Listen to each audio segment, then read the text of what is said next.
you'll see that everything that I have is close to me and also necessary to have if I'm on a ladder. You don't want to keep going up and down a ladder to get a little tool when you can have it on you. I also don't like to have tools resting on my ladder because that is an invitation to knock them off, and they can fall on an expensive sink. Available from a lot of sources on the internet. I'll throw up a link that I get mine. It's Wolf Industries in Spartanburg, South Carolina. So when you have a really good pair of scissors, what you can do is this.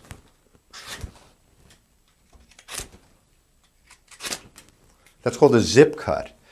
Don't try that with a pair of $20 shears. And these were, I think, $60, which isn't really that terribly expensive. And seamed 2 pieces of wallpaper that have the correct amount of paste on it. I put that little mark with my finger, and you're going to see me, I'm now smoothing it with a plastic smoother. The way you can tell that you've got the proper amount of paste is that it doesn't come squeezing out. Now, above this sample is one that has way too much paste. This sample with way too much paste, you can see that you can see the paste actually moving behind it, and when you go to smooth it out, a big glob comes out. And you get it all over the surface too. It's way too much. Now is resting on a paste that is wet and slippery. And so you get these seams, or you get the paper literally pulling itself off the wall as it tries to shrink on top of a bed of wet paste. All that occurred after the paper was dry and hung. What I've got here is a representation of how this effect of wet paste or too much slipperiness in paste can cause problems when you're installing one of these high expansion, high shrink papers. It's a good idea to get into the habit of folding the material in a certain way. Here, the top of the material, that is 2/3 of the distance in the book, and then the bottom is roughly 1/3. And the reason that you do this is because if you paste a couple of pieces, throw them on the floor or put them in a bag, you want to take them out, and you want to be sure that you've always got the top of the sheet at the longer part of the fold. But some of these are so ridiculous in terms of delicacy that if you rub them with your finger, you'll put a mark on them, and that mark will not come out. And the more you try to do something about it, the worse it gets. Bristle brushes, whether long or short hair, have a distinct advantage over a plastic smoother in that they don't mar. Their tiny hairs will drag along the surface, but it doesn't show shine marks or burnishing as you saw as I rubbed my finger across the surface. Those rollers are like this roller. As I said, I love the roller. I mean, I love the fact that it's rounded. It's got a very gradual arc over the barrel. And what I use that for is for when the seams are almost dry.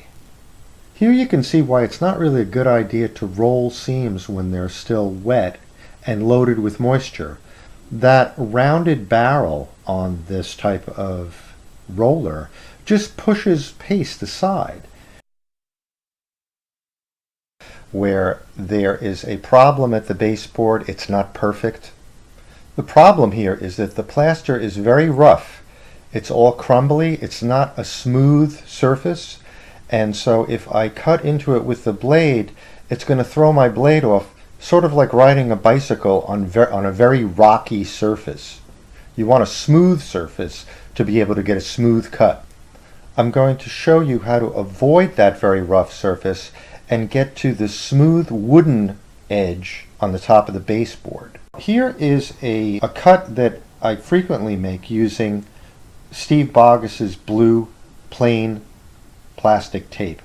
I'll put that link up here where you can get it. And what it's for is just to shield the baseboard or the ceiling from any paste that you get on it. When I pull this away from the wall, I have to be very careful because that point at the top of the sill, if I just grab the piece, it's going to rip. the smoother nails it down. As I start to join the side on the right to the piece that I just tacked up, I'm beginning to slide it and look for the match. And this paper is such a fine print, it's kind of difficult to find the match. All these squiggles look the same. So what I do with a pattern like this is to try to find one unique and specific element in the pattern. For this particular pattern, I've decided that these two tiny little leaf cutoffs shown in the right arrow that need to move up, say a half an inch, those two little leaves are going to be my best indicator for all the pieces that go up in the room. I'm going to look for them, and then I'm going to see that they fit that in that square that you see here. If I don't do something like this, a pattern like this can make you go blind.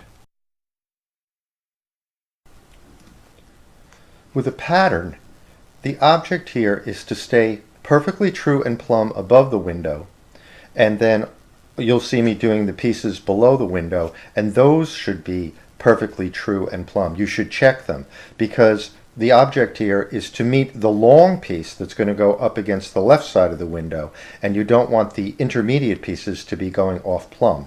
I trim it, and then using the piece of garbage that I got from this piece, what I do here is I go over to the left and I butt that to the last piece I hung and try to hang it straight.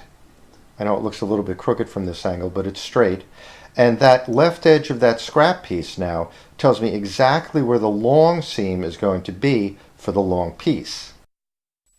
Here I'm wallpapering towards the window to the right, and to the left, with these medallions, is the last full floor-to-ceiling piece that I hung. So I need to negotiate this corner. Usually corners like this are not perfectly straight, so if you try to negotiate around them by wrapping the paper in one piece, you'll find that when you come out onto the next wall, the piece is going to be slightly off plumb. Score it with the scissor, and I need to cut off with the scissor a sliver that starts out at about 1/4 of an inch wide, and then maybe a foot or foot and a half later slivers off to nothing. Double cutting is a technique used by professional paper hangers a lot. It is the technique of overlapping two adjacent pieces of wallpaper and cutting through both of them down the middle so that you make a new seam. But a seam made from double cutting is always perfect. Another mistake I see frequently when I'm out and about is that paper hangers will use their free hand and not a straight edge to make the cut. And I guess they think that since you can't see the seam, no one is going to notice that it was a wobbly freehand squiggle. But over time, what can happen is when people wash the material down with water, dirty water, the seam may show a line. Generally, there are two different types: straight across match, or what some people call a straight match, and a drop match or a half drop match. And each panel after that is going to be exactly identical. Now let's see them put together. This is called a drop match. Some people call it a half drop match. Look closely at the panel to the left and then at the panel to the right as it meets the ceiling. That means that 25 inches down, it repeats again, then 25 inches down, then 25 inches down, then 25 inches down, and 4 times 25 is 100 inches. But there's a problem. The problem is that the height of the wall, as you see it over to the left, says it's not 100 inches, it's 102 inches. This wall is not cooperating. Now, 2 feet may not sound like a lot to you, but here in this picture I'm showing I've hung 4 floor to ceiling panels, And each panel, I'm throwing away 2 feet, 2 feet, 2 feet.